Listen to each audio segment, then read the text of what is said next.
Sabun? Kalau sebar pun sabun.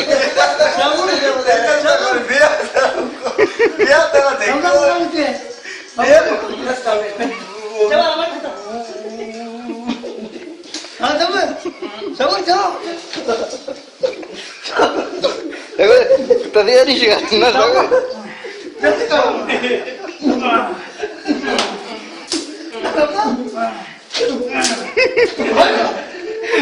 Ada nama no.